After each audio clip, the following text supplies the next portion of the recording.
Hey, what's up, everybody? Just got back from a 22-mile hike today. Got to stay in shape. Toughness also comes with physical toughness. Do stuff that's hard. All right, let's go over some of the numbers. I went over the banking data released on Friday. I did not see any evidence whatsoever in any kind of mass liquidation of treasuries by the banks. As a matter of fact, they were net buyers. And I use data not seasonally adjusted because that is, that's just the real data, not tweaked with any kind of adjustment. So there was some selling in treasuries, but overall, treasury purchases, MBS purchases, they were net buyers. What I saw was more selling of bond futures by small speculators. They were the main sellers. It's just like a lot of this, what's going on, I think, is just pure speculation. I did not see anything with the banks indicating any kind of a mass liquidation of treasuries. So this whole run-up in bond yields, it's all speculative driven from what I can see. And the numbers don't lie. I mean, you could see it on the spec side, you could see it on the banking side. Another thing of interest, gold producers, again, very big buyers, not even just liquidating short positions, getting out of their short hedges, which you could expect. They put them on up in the 1800s and the 1900s dollar range. You would expect them to be covering some of that short position, but they were net buyers adding new long futures contracts. Again, for the second week in a row, aggressively, I might add. They not only added long futures, they were also covering short. So their net their net position was dramatically increased. They're still net short. What I'm saying is they're still net short, but they were aggressive buyers. And again, I said that thing with BlackRock saying, gold has failed as an equity hedge. It never was an equity hedge. Gold responds to growth, both positive and negative. A growth environment, an economic growth environment is bullish for gold. A recession or a slow growth environment is bearish for gold.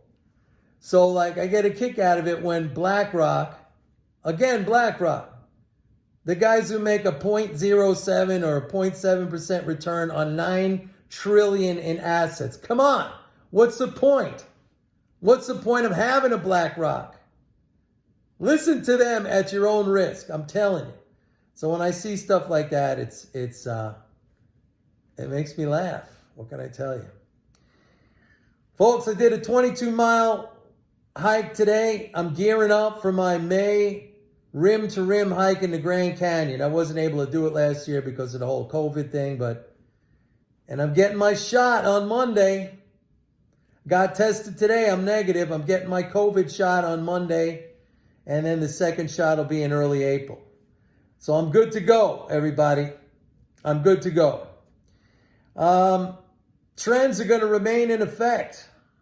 Major fiscal. I sent out some information to subscribers on Friday with the fiscal flows. Man, you got to stay up on this. You got to stay apprised of this because this is the big picture stuff. This is, if you're going to follow the big macro trend, if you're going to have any strategy, it has to be aligned with that. That's going to carry you, into big wins. And the fiscal flows are enormous right now. The new stimulus is about to hit. I mean, it's all lined up. It's all there. You got a lot of people scratching their heads, a lot of people wondering what's going on.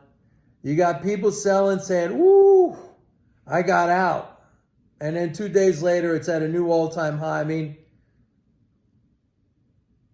what are you doing? What are you doing? When you do that, you're acting out of complete lack of confidence.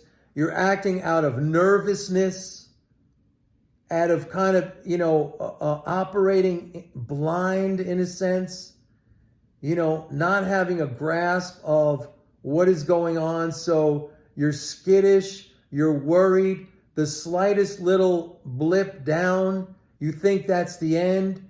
You buy into a lot of the negative commentary that is out there. You see that as, as informed, as being informed. It's not. I mean, if anything, if you understand, you can use that to your advantage. So what are you waiting for? Anyway, that's it for today. I wanted to put this video out there. It's a little late, but, I had a long day of hiking.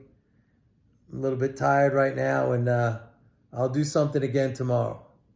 But everything's looking good. Everything's looking good. Mondays usually are negative days in the market. I think out of the last five Mondays, 4 of them were negative. So we may say that again. We may see that again. But then the rest of the week, it just turns right around. And NASDAQ down or struggling with yields, that's going to pass. Believe me.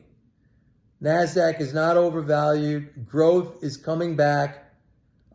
Chip stocks, tech, all that stuff is going to benefit from a rebound in growth. That will make the ratios like earnings yield, price earnings ratio, all those things will just end up showing more value as profits increase, as earnings increase due to the rebound in the economy. So I'm not worried about any of that. A 1.6, a 1.7%, even a 2% 10-year Treasury yield is not going to torpedo the economy, not with the level of fiscal stimulus that we have right now. Anyway, have a great rest of the Saturday, and see you tomorrow. Bye-bye.